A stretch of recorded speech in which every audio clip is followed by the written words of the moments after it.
Selamat datang di Deep Dive kita hari ini. Anda mengirimkan kami sebuah laporan analisis yang luar biasa unik ya, tentang sebuah unit donor darah, kita sebut saja UDD XYZ. Ini bukan laporan tahunan biasa yang isinya cuma angka-angka besar dan grafik. Betul. Sumber Anda ini lebih mirip, analisis forensik gitu? Fokusnya ke rekam jejak satu orang pendonor super setia, kodenya DRD6. Selama 10 tahun penuh. Iya, 10 tahun. Dan dengan 30 kali donasi, orang ini disebut sampel emas. Jadi pertanyaannya kan begini, kalau data donor ini kita perlakukan seperti katakanlah black box recorder pesawat, apa yang bisa kita pelajari soal perjalanan UDD XYZ? Tepat sekali. Apa saja turbulensi yang terekam di sana? Dan yang menarik adalah bagaimana rekaman dari satu orang ini bisa menangkap dampak dari perubahan-perubahan besar yang seringkali nggak kelihatan di laporan umum. Contohnya, yaitu saat UDD ganti merek kantong darah. Oh iya. Atau waktu mereka mengubah prosedur karena pandemi. Jejaknya itu ada semua di data DRD6 ini. Oke. Kalau gitu mari kita buka kap mesinnya laporan ini. Hal pertama yang langsung menonjol buat saya itu soal rantai pasok. Khususnya soal kantong darah. Analisisnya itu melacak momen ketika UDD XYZ beralih dari merek premium Jepang seperti JMS atau Terumo Ke merek alternatif dari Tiongkok. Betul, Wego dan Karmi. Tunggu dulu, ini kan kedengarannya seperti keputusan soal biaya ya. Tapi sepertinya dampaknya lebih dari itu, benar tidak? Betul sekali. Awalnya mungkin niatnya efisiensi, tapi disinilah data DRD6 ini jadi semacam saksi mata. Analisisnya itu nggak cuma nanya apakah darahnya cukup. Bukan itu ya poinnya? Bukan, tapi yang lebih penting seberapa konsisten volume komponen utamanya, yaitu sel darah pekat atau packed red cells, PRC. Itu produk jadinya yang dikirim ke pasien. Persis. Kalau volumenya naik turun, itu bisa jadi sinyal ada masalah di proses pengolahan. Dan datanya memang menunjukkan ada sedikit, tapi konsisten perbedaan variabilitas volume PRC setelah ganti merek. Nah, ini yang bikin saya kaget. Ternyata mereka nggak cuma main angka kan? Betul. Untuk membuktikan ini, metodologinya itu mixed methods. Jadi data statistik tadi digabungin sama investigasi kualitatif. Mereka benar-benar menelusuri spesifikasi teknis dari setiap merek kantong darah itu. Dan mereka mencocokkannya dengan standar pemerintah. Permenkes itu ya? Iya, Permenkes Nomor 91 tahun 2015. Regulasi ini kan, gimana ya bilangnya, seperti kitab sucinya UDD. Isinya detail banget. Mulai dari bahan kantongnya harus apa, sampai ukuran jarum yang diizinkan. Jadi ini bukan sekedar checklist biasa? Bukan. Ini audit mendalam untuk melihat apakah keputusan bisnis itu sejalan dengan standar medis. Gila ya, kalau dipikir-pikir, kita sebagai pendonor kan cuma tahu prosesnya 15 menit di kursi, minum teh kotak terus pulang. Ternyata di belakang layar perjalanan darah kita itu panjang dan rumit sekali. Dari pembuluh darah kita sampai ke pasien. Proses vein to vein itu. Betul. Dan kerumitan ini seringkali jadi titik buta bagi manajemen. Mereka lihat laporan agregat yang kelihatannya baik-baik saja. Padahal di level mikro seperti data DRD6 ini, kelihatan ada kerikil dalam sistem. Kerikil seperti apa misalnya? Lor, hal-hal kecil seperti ini tidak akan pernah muncul di laporan tahunan, tapi bisa berdampak pada kualitas. Oke.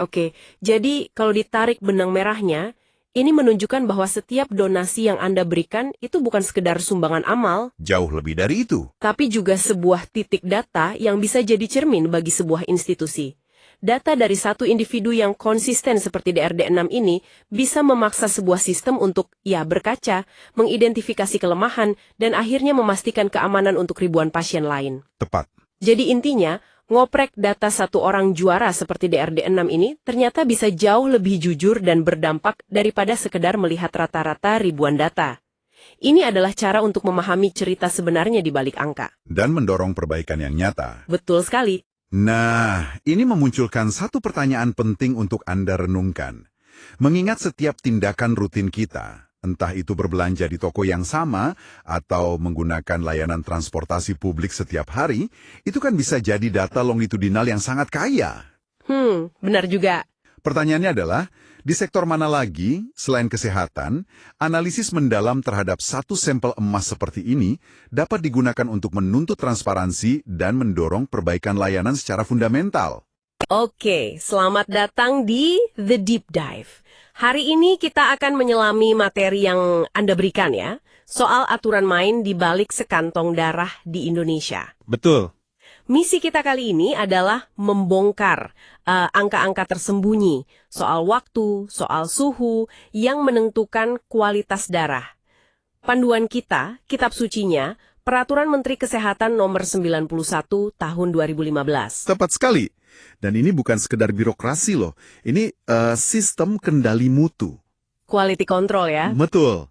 Setiap detail yang akan kita bahas ini punya alasan medis yang kuat banget.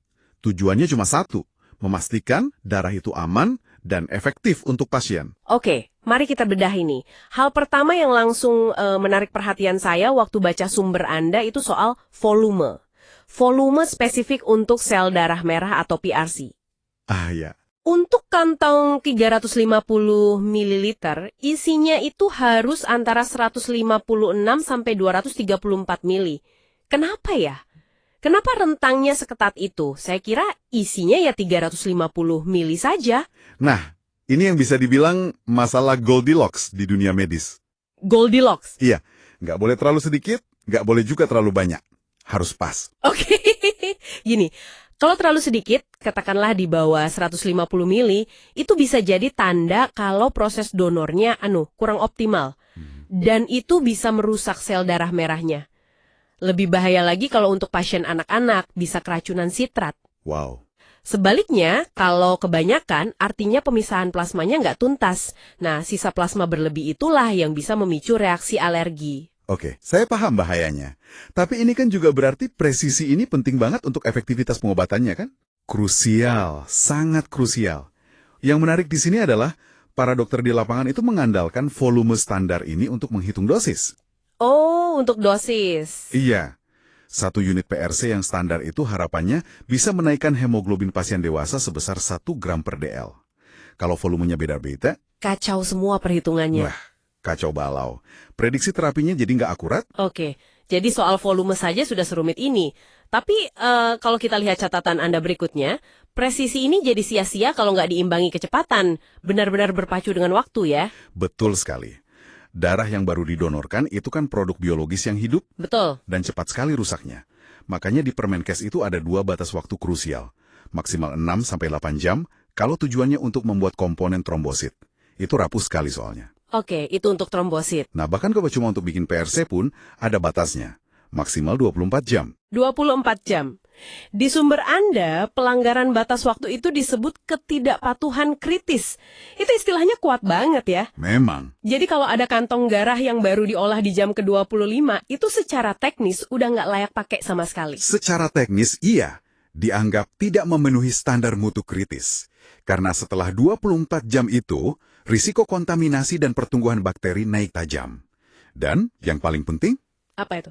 kemampuan sel darah merah untuk mengikat dan melepas oksigen ke jaringan tubuh itu menurun drastis. Fungsinya sebagai penyelamat nyawa, jadi ya nggak optimal lagi. Jadi volumenya harus pas, waktunya harus cepat. Tapi perjuangannya belum selesai nih. Masih ada pilar ketiga. Betul. Suhu penyimpanan. 2-6 derajat Celcius. Rentangnya sempit sekali cuma 4 derajat, ini pasti tantangan logistiknya luar biasa kan? Tepat. Ini adalah jantung dari apa yang kita sebut rantai dingin atau cold chain. Rantai dingin. Coba bayangkan, sebuah ambulans bawa darah untuk korban kecelakaan, terus terjebak macet di bawah terik matahari. Wah iya. Tanpa pendingin yang berfungsi sempurna, darah yang harusnya menyelamatkan nyawa, itu bisa jadi sudah rusak bahkan sebelum sampai rumah sakit. Rantai dingin ini sama sekali tidak boleh putus. Jadi apa artinya semua ini? Kalau kita rangkum, di balik setiap kantong darah yang Anda lihat, ada serangkaian proses yang standarnya super ketat. Volume, waktu, dan suhu. Benar. Ini standar yang dirancang untuk menyelamatkan nyawa, bukan cuma aturan di atas kertas. Dan ini memunculkan pertanyaan penting ya, seperti yang Anda singgung tadi soal logistik. Betul sekali. Coba Anda pikirkan. Jika kualitas produk sepenting ini sangat bergantung pada waktu dan suhu yang ketat, bayangkan tantangan logistik dan titik-titik potensi kegagalannya dalam mengirimkan darah dari seorang pendonor di satu kota ke seorang pasien di daerah terpencil. Oke, mari kita mulai deep dive kali ini. Di depan kita ini ada set data yang menarik banget. Betul. Ada 2 cerita kontras di sini. Pertama, catatan donasi 10 tahun dari satu orang pendonor yang, sangat berdedikasi. Kita sebut saja DRD 6. Di sisi lain, ada juga laporan audit internal dari unit donor darah tempat dia mendonor. Nah, misi kita hari ini adalah mengungkap gimana cerita kepahlawanan dan potensi bahaya bisa muncul dari data yang sama. Tepat sekali. Ini studi kasus yang sempurna kan? Kita bisa lihat gimana komitmen individu yang luar biasa itu berhadapan langsung dengan kelemahan sistem yang tersembunyi. Manusia versus proses ya? Betul, manusia versus proses. Kita mulai dari sisi manusianya dulu deh. Profil DRD 6 ini gila sih. Total 30 kali donasi dalam 10 tahun. Wow. Rata-rata 3 kali setahun. Ini potret pendonor sukarela yang ideal banget kan? Ya Lali. Bahkan ada satu periode di tahun 2025, frekuensinya naik jadi setiap 2 bulan sekali. Persis di batas aman. Ini dedikasi tingkat tinggi loh. Dan yang menarik di sini adalah, ini juga nunjukin kalau UDD-nya berhasil menjaga kesehatan pendonor ini. Oh iya ya. Iya, kan mendonor sesering itu risikonya anemia. Tapi data menunjukkan dia selalu lolos screening sampai 2026. Ini manajemen pendonor yang baik. Oke. Tapi, coba perhatikan jeda besar di tahun 2020 dan 2021. Cuma sekali setahun. Ah iya, ini pas pandemi ya. Nah, ini cerminan langsung dampak pandemi COVID-19. Stok darah nasional waktu itu anjlok. Jadi data personal ini mengkonfirmasi krisis skala makro. Kisah pendonornya ini menunjukkan manajemen pendonor yang baik, tapi ironisnya pas kita lihat data produk darahnya malah ketemu celah ya. Justru itu. Disinilah ceritanya jadi rumit, sekaligus menarik. Gimana tuh? Data menunjukkan 40% produk darah merah pekat atau PRC yang dihasilkan dari donor ini, volumenya itu aneh. Tercatat melebihi standar. Tunggu.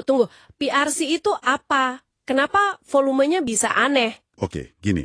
Setelah darah didonorkan, darah itu kan diproses ya. Ibaratnya kayak menyaring jus dari ampasnya. Cairan plasmanya dipisahkan, jadi yang diambil cuma sel darah merah pekatnya. Itulah PRC. Oke, paham. Jadi secara alami, volume PRC itu pasti lebih sedikit dari darah utuh. Nah, masalahnya, UDD ini sepertinya pakai 2 jenis kantong darah. 350 ml dan 450 ml. Terus? Tapi di sistem pencatatan mereka, semuanya cuma ditulis sebagai satu donasi, nggak dibedain. Oh, jadi kayak punya botol minum, kecil dan besar, tapi di inventaris semuanya cuma dicatat sebagai botol minum. Gitu kan? Persis. Tapi, kalau cuma masalah catat-mencatat, itu kan kayak masalah administrasi kecil ya. Seberapa besar sih dampaknya di lapangan? Nah, ini dia. Dampaknya itu fundamental loh. Fundamental gimana maksudnya? Tanpa pembeda ukuran kantong asal, tim quality control itu pada dasarnya kerja dalam titik buta. Titik buta? Maksudnya mereka nggak bisa yakin gitu? Betul, mereka nggak bisa mastiin misalnya, produk PRC volume 250 ml ini produk normal dari kantong besar 450 ml, atau jangan-jangan ini produk gagal dari kantong kecil 350 ml. Wow, jadi mereka kayak terbang tanpa instrumen. Bisa saja meloloskan produk yang sebenarnya gagal, atau menolak yang sebenarnya bagus. Tepat sekali. Dan itu membawa kita ke temuan yang paling berbahaya dari semua data ini. Ada satu anomali yang seharusnya nggak mungkin terjadi. Saya lihat datanya, tanggal 28 Maret 2017. Tercatat produk PRC volumenya 350 ml. Kenapa ini mustahil? Secara fisika ini nggak mungkin. Balik lagi ke analogi jus tadi. Kalau Anda punya jus 350 ml lengkap sama ampasnya, terus ampasnya disaring, cairannya pasti kurang dari 350 ml kan? Iya, jelas. Sama dengan darah. Dapat PRC 350 ml dari darah utuh 350 ml, itu ya anomali kritis. Ini cuma ada 2 kemungkinan. Salah input data yang parah, Atau yang lebih gawat, proses pemisahan darahnya itu nggak pernah terjadi sama sekali. tunggu, artinya produk itu bukan PRC, tapi masih darah utuh. Apa resikonya kalau itu sampai ke pasien? Resikonya bisa fatal. Jika produk yang salah label ini ditransfusikan ke pasien yang butuh sel darah merah pekat, misalnya pasien gagal jantung atau ginjal, kelebihan cairan plasma di dalamnya itu bisa membanjiri sistem mereka. Dan itu bisa menyebabkan kematian. Ini temuan ketidaksesuaian mayor. Jadi apa artinya semua ini bagi Anda yang mendengarkan? Di satu sisi kita lihat komitmen luar biasa dari seorang pahlawan. Di sisi lain, ya ampun, satu baris data yang salah bisa menciptakan risiko keselamatan yang mengerikan. Benar. Kisah inspiratif yang hampir dinodai oleh kelemahan sistemik. Data yang kita bedah hari ini, itu mikrokosmos dari tantangan yang lebih besar. Ini bukan cuma soal kantong darah. Ini tentang bagaimana di setiap sistem, keuangan, logistik, apapun, keputusan kritis seringkali bergantung pada satu baris data yang dianggap sepele. Pertanyaannya untuk Anda. Celah data tersembunyi apa yang ada di dunia Anda, dan apa risiko yang belum Anda perhitungkan? Halo dan selamat datang di The Deep Dive. Hari ini kita punya tumpukan data yang sangat menarik dari Anda, mencakup satu dekade rantai pasok kantong darah dari 2016 sampai 2026. Kalau dilihat sekilas ini cuma angka, tapi kalau kita gali lebih dalam, data ini seperti sebuah TKP. Ada beberapa keanehan, volume darah yang naik turun secara liar, lalu ada lonjakan keluhan donor, dan beberapa insiden kecil di lab. Misi kita hari ini, jadi detektif, dan menemukan tersangkanya. Dan sepertinya semua jejak mengarah ke sesuatu yang sangat tidak terduga. Merek kantong darah itu sendiri? Tepat sekali. Data yang Anda berikan itu dengan jelas memetakan 3 era yang berbeda.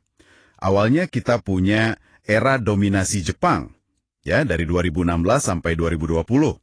Merek seperti JMS dan Terumo itu jadi standar emasnya. Kualitasnya sangat terjaga, mulai dari presisi jarumnya yang mengurangi nyeri, sampai ke kualitas plastik PVC yang optimal.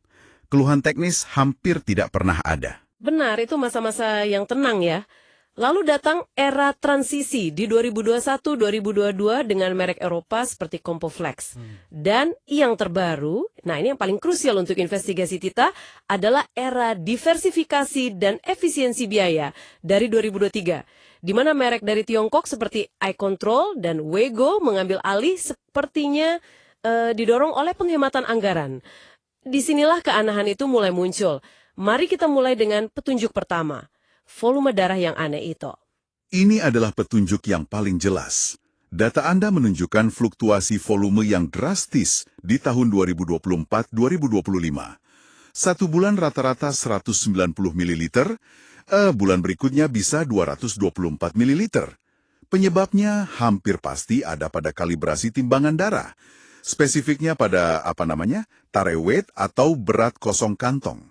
Tunggu sebentar, maksud Anda timbangannya itu nggak tahu berat kosong kantongnya gitu. Saya kira itu sudah jadi standar pabrikan yang sama di mana-mana. Nah, disitulah masalahnya. Tidak standar sama sekali.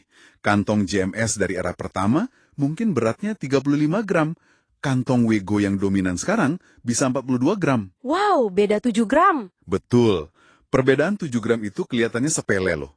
Tapi jika timbangan tidak dikalibrasi ulang setiap kali merek berganti, dan di era efisiensi ini kan pergantian terjadi lebih sering, maka 7 gram itu dianggap sebagai darah.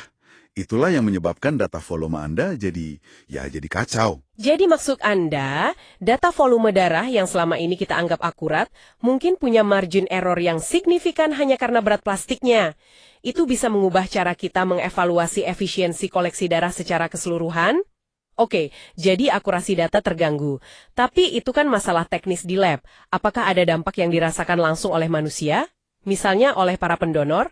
Tentu saja. Ini petunjuk kedua kita. Beralih dari jarum premium Jepang ke merek yang lebih ekonomis, itu ada konsekuensinya. Desain ujung jarum, ketajaman, dan lapisan silikonnya itu berbeda. Ini sangat terasa di era diversifikasi dan efisiensi biaya. Data keluhan donor yang Anda berikan menunjukkan lonjakan kecil tapi signifikan mulai tahun 2023, yang berkorelasi langsung dengan peralihan merek. Saya bisa bayangkan seorang manajer pengadaan akan berkata, rasa nyeri saat jarum ditusuk itu subjektif dan risikonya kecil. Apakah itu sepadan dengan penghematan anggaran puluhan juta? Bagaimana Anda menjawab argumen itu? Argumen yang valid dari sisi bisnis, tapi berbahaya dari sisi keberlanjutan. Donor darah itu kan sukarela. Satu pengalaman buruk, rasa sakit yang tidak perlu, atau kegagalan pengambilan darah bisa membuat seorang donor yang loyal tidak akan pernah kembali lagi. Penghematan jangka pendek bisa mengorbankan pasokan darah jangka panjang. Poin yang sangat bagus. Jadi kita punya integritas data yang terancam dan loyalitas donor yang berisiko. Apa petunjuk terakhir dari data Anda? Petunjuk terakhir adalah yang paling berisiko. Keamanan selama proses sentrifugasi. Wadah di dalam mesin pemutar atau sentrifugasi itu dibuat dengan toleransi yang sangat presisi. Kantong dari Wego mungkin sedikit lebih lebar atau kaku dibanding Terumo. Saat diputar di 4000 rpm, gaya G yang dihasilkan itu luar biasa. Sedikit ketidakseimbangan saja bisa menciptakan getaran hebat. Dan skenario terburuknya? Skenario terburuknya, kantong robek di dalam mesin. Saya pernah dengar cerita dari seorang teknisi senior, dia bilang di era Jepang dulu, dia bisa menyiapkan mesin dengan mata tertutup karena semua kantong ukurannya identik. Begitu masuk era baru ini, setiap pagi dia harus memeriksa ulang, karena kantong merek A sedikit lebih kaku dari merek B. Ini bukan cuma soal kebersihan atau kerugian produk darah yang sangat berharga, tapi juga risiko biologis bagi staf lab. Jadi setelah kita kumpulkan semua petunjuk, volume darah yang tidak akurat, donor yang kesakitan, hingga resiko kantong pecah di lab, semua ini ternyata berasal dari satu tersangka yang sama.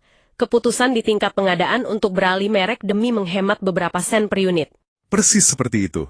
Sebuah keputusan yang tampaknya administratif dan terisolasi, ternyata memicu efek berantai. Dampaknya ke kualitas data, pengalaman manusia, dan juga keamanan teknis. Dan jika kita hubungkan ini ke gambaran yang lebih besar, ini menimbulkan sebuah pertanyaan penting untuk Anda renungkan. Jika variabilitas sebesar ini bisa terjadi pada barang habis pakai yang relatif sederhana seperti kantong darah, variabel tersembunyi apalagi yang mungkin ada dalam peralatan medis atau prosedur yang jauh lebih kompleks yang kita andalkan setiap hari. Selamat datang di Deep Dive kita kali ini. Jadi, Anda mengirimkan kami serangkaian data audit dari sebuah unit donor darah atau UDD. Dan Anda ingin tahu cerita apa sih yang ada di balik angka-angka ini? Misi kita, membedah efisiensi operasional dan manajemen inventaris mereka. Dan jujur aja, ada beberapa temuan di sini yang, bikin saya mikir keras. Mari kita mulai. Tentu, dan penting untuk kita ingat ya, data ini bukan sekedar angka di spreadsheet. Ini cerminan dari kualitas produk yang bisa menyelamatkan nyawa seseorang. Jadi setiap anomali itu bobotnya besar sekali. Ini soal kesiapan mereka. Oke.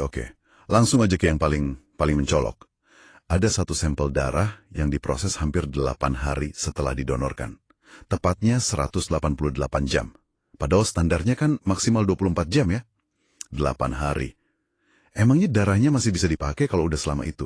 Nah, itu pertanyaan bagus sekali. Jawabannya, seharusnya sama sekali nggak bisa.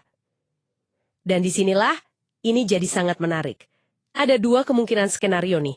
Skenario pertama, dan ini yang paling mengkhawatirkan, adalah kelalaian operasional yang fatal. Mungkin kantong darah itu, tertinggal atau terlupakan di kulkas. Wah. Setelah 8 hari, trombositnya sudah pasti mati. Sel darah merahnya juga sangat rapuh. Memprosesnya di titik itu adalah sebuah kesalahan besar. Itu bahaya sekali dong ya. Terus skenario kedua apa? Skenario kedua, bisa jadi cuma kesalahan input data yang manusiawi, salah ketik tanggal atau bulan gitu. Tapi kan sebagai auditor kita harus berpegang pada apa yang tertulis. Dan data ini, dengan keterlambatan 188 jam, langsung masuk kategori ketidakpatuhan mayor. Dalam dunia audit medis, temuan seperti ini dampaknya bisa sangat serius. Dan bukan cuma keterlambatan itu aja yang dimasalahkan. Ada yang lebih aneh lagi. Saya lihat beberapa entry data, waktu pengolahannya itu sama persis dengan waktu pengambilan darah. Sampai ke menitnya. Secara fisik ini kan nggak mungkin. Tepat sekali. Nggak mungkin. Ini indikasinya kuat sekali kalau petugasnya mungkin coba ngakalin sistem input datanya. Mungkin pakai fitur autofill biar cepat kerjanya. Masalahnya, jejak auditnya jadi rusak. Kita jadi nggak bisa tahu berapa lama sebenarnya darah itu di luar suhu dingin. Padahal itu variabel yang sangat kritis. Tunggu. Saya jadi bingung. Sampai sini, gambaran yang saya dapat itu sistem pencatatan mereka berantakan dan rawan kesalahan. Tapi, anehnya, kalau kita lihat data distribusinya, ceritanya jadi beda banget. Justru di situ mereka kelihatan super canggih. Nah ini dia paradoksnya. Data distribusinya itu menunjukkan efisiensi yang luar biasa. Hampir semua darah didistribusikan dalam waktu kurang dari 3 hari. Bahkan banyak yang keluar di hari yang sama saat diolah, dengan kategori immediate CITO. Ini jauh lebih cepat dari masa simpan maksimalnya yang bisa sampai 35 hari. Cito itu maksudnya yang darurat banget dan butuh penanganan super cepat itu kan? Betul, itu permintaan prioritas tertinggi. Apa yang menarik di sini adalah implikasinya. Pertama, permintaan darah dari donor spesifik ini pasti tinggi sekali, mungkin karena golongan darahnya langka. Kedua, dan ini yang lebih penting, ini menunjukkan UDD beroperasi dengan model just in time. Stok penyangganya sangat tipis. Darah yang masuk, langsung keluar. Persis, gitu. Sangat efisien, tapi kedengarannya juga berisiko tinggi ya. Tepat sekali. Bayangkan ini seperti toko kelontong yang cuma nyetok 1 botol susu di rak, efisien kalau setiap hari cuma 1 orang yang beli. Tapi begitu ada 2 orang datang bersamaan atau ada permintaan mendadak, Sistemnya langsung kolaps. betul. Model ini meminimalkan pemborosan, tapi sangat rapuh terhadap lonjakan permintaan atau bencana. Jadi, gimana ceritanya 2 hal yang sebegitu bertolak belakang ini, pencatatan yang ceroboh sama distribusi secepat kilat, bisa ada di satu tempat yang sama? Bisa jadi timnya beda, tapi ada penjelasan lain yang lebih masuk akal. Kecepatan distribusi ini juga nunjukin sesuatu yang positif sebetulnya. Proses screening penyakit mereka, seperti HIV dan hepatitis, pasti sangat canggih dan cepat. Kalau tidak, nggak mungkin mereka bisa merilis darah secepat itu. Kita bahkan bisa lihat dari entry data terbaru bertanggal hari ini, 3 Februari 2026, statusnya udah stok sehat. Artinya sudah lolos semua tes dan siap didistribusikan saat itu juga. Betul, ini bukti sistem inventaris mereka berjalan secara real time. Oke, jadi kesimpulannya, dari data Anda ini, kita lihat gambaran sistem yang punya 2 sisi yang saling bertentangan ya. Di satu sisi, mereka sangat efisien, canggih, dan responsif. Tapi di sisi lain, ada celah dalam pencatatan data yang bisa fatal akibatnya. Tepat. Dan ini sebenarnya memunculkan satu pertanyaan penting untuk Anda renungkan. Dalam sistem vital seperti bank darah, manakah yang seharusnya jadi prioritas utama? Kecepatan dan efisiensi model just in time yang kita lihat tadi, atau ketahanan sistem yang didapat dari stok cadangan yang lebih besar dan prosedur pencatatan yang lebih kaku. Data ini menunjukkan adanya pertarungan konstan antara keduanya. Menemukan keseimbangan yang tepat, itulah tantangan terbesar mereka. Selamat datang di Deep Drive kita hari ini. Jadi, di hadapan kita ini ada sebuah laporan evaluasi internal. Betul. Untuk sebuah unit donor darah, kita sebut saja UDD XYZ. Nah, dari luar, kalau kita lihat sekilas, unit ini kelihatan hebat banget. Pendonornya setia, distribusinya super cepat. Sangat efisien di permukaan. Betul.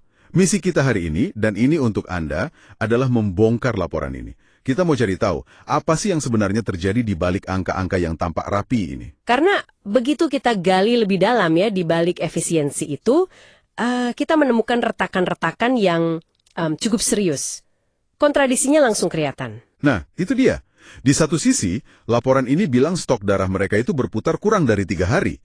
Cepat sekali kan? Ya, itu impresif. Tapi di sisi lain, datanya menunjukkan ada pelanggaran besar. Bayangkan, ada darah yang tercatat baru diolah 8 hari setelah diambil. 8 hari. Itu waktu yang sangat lama untuk darah. Belum lagi ada data lain yang mencatat waktu pengambilan dan pengolahan itu 0 menit. Jelas, sistemnya kacau. Tepat sekali. Kesalahan sefatal itu biasanya punya akar masalah yang dalam. Dan kalau kita telusuri, semua jejaknya itu mengarah ke satu hal. Apa itu? Upaya menekan biaya. Laporan ini menunjukkan UDD XYZ beralih ke kantong darah dari Tiongkok, merek Wego dan iControl yang harganya lebih murah. Oke, sebuah langkah bisnis yang kelihatannya, ya, masuk akal untuk efisiensi. Tapi apa ini ada hubungannya dengan data yang kacau tadi? Hubungannya erat sekali. Dan dampaknya terasa sangat signifikan di kualitas.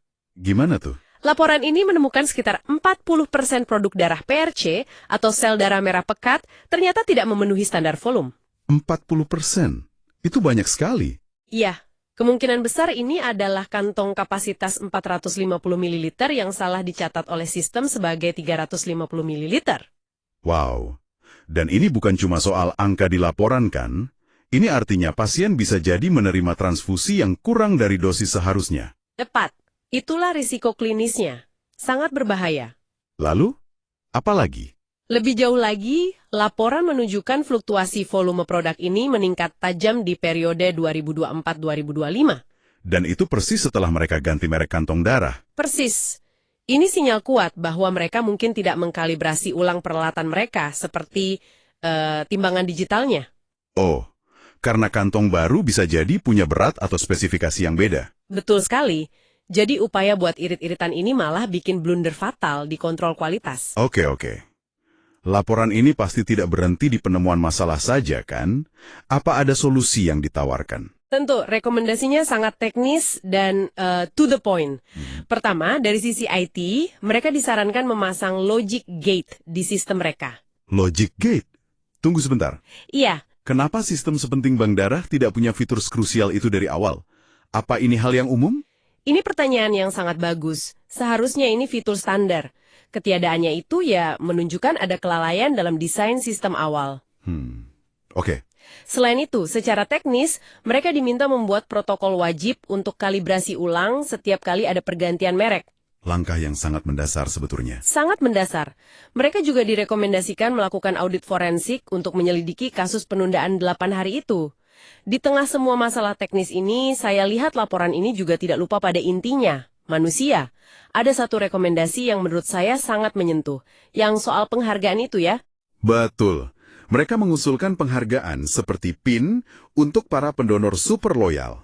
Mereka yang sudah menyumbang 6-7 liter darah selama 1 dekade. Dan itu penting sekali. Mereka itu bukan sekedar sumber daya kan? Mereka ini pahlawan tanpa tanda jasa. Iya, yang menjaga sistem ini tetap berjalan. Mengakui kontribusi mereka itu bukan cuma formalitas, tapi soal menjaga jantung dari operasi ini tetap berdetak. Jadi, kalau kita simpulkan, apa artinya semua ini? UDD XYZ ini jadi studi kasus yang, wow, luar biasa ya. Betul, tentang bagaimana kecepatan operasional bisa menjadi topeng.